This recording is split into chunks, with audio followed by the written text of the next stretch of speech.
Now turns to Part 2. Part 2. You will hear a presenter on a radio phone-in show. The presenter is talking to a woman who was bitten by a poisonous spider.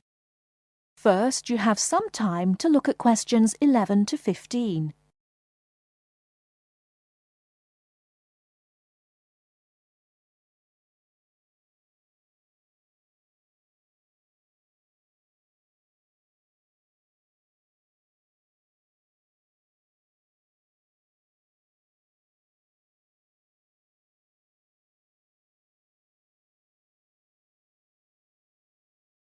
Now, listen carefully and answer questions 11 to 15. Today, we're continuing our Traveller's Tales. On the line we have Amanda Toddington, who had quite a nasty experience in Australia last year. Isn't that right, Amanda? Yes. My husband and I were on holiday and we were staying at a friend's house on the coast near Brisbane. It was towards the end of the holiday and I was about to go into the garden and enjoy my breakfast. I walked out into the kitchen, slid my left foot into my shoe and felt a tiny sting.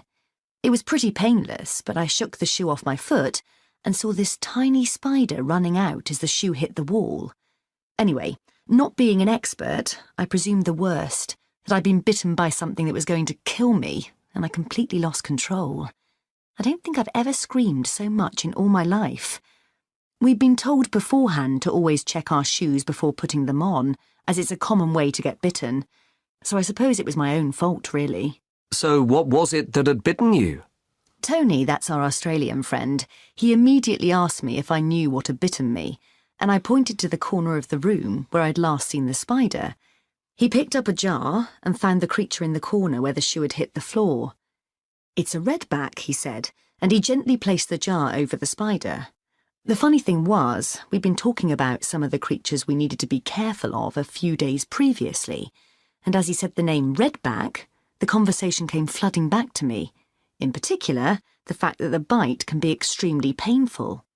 I've found out since that the redback is from the same family as the black widow spider, and it's the female that does the damage, which it turned out was what I'd been bitten by. You must have been absolutely petrified. You can say that again. I remember feeling quite confused.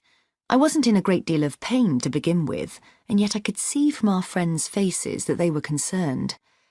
Tony explained that the venom or poison of the bite spreads quite slowly, so the pain doesn't feel too bad at first.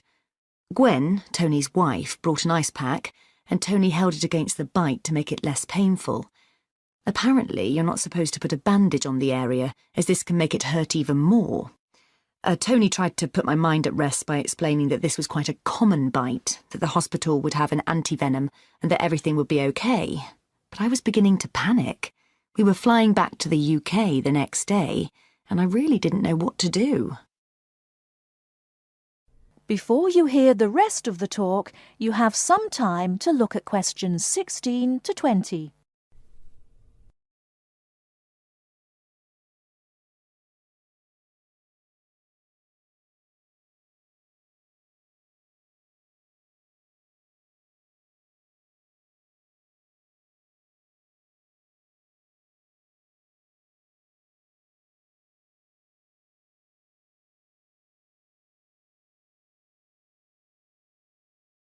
Now listen and answer questions 16 to 20.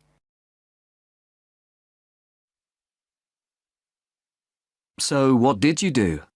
Well, Tony phoned the doctor, who told him to check my symptoms for the next hour or two. As time went on, the pain became very intense, from my foot right up to my knee. My husband was on the internet and was reading out the possible symptoms. I wasn't feeling sick, and I hadn't yet developed a fever, but I had a terrible headache, and my foot was beginning to swell up. At this point, Tony decided to take me to the local hospital to be on the safe side. I really didn't want to go, as I had visions of being kept in for days and all our plans being spoilt. But Tony and my husband insisted.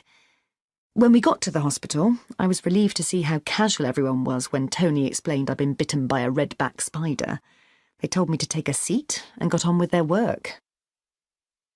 And did you receive any treatment? By the time I got to see a doctor, the pain was very intense indeed, and I was getting quite upset. The doctor decided to give me a dose of an antivenom, which he assured me would eventually deal with the problem. Unfortunately, he also explained that it wouldn't have an immediate effect and the symptoms might last for several days. But the story has a happy ending. My husband managed to book us onto another plane 1 week later. And even better news was that the symptoms of the bite finally cleared up after about 24 hours. Within a couple of days, I was back to normal again. So thanks to the spider, we managed to extend our holiday by a week.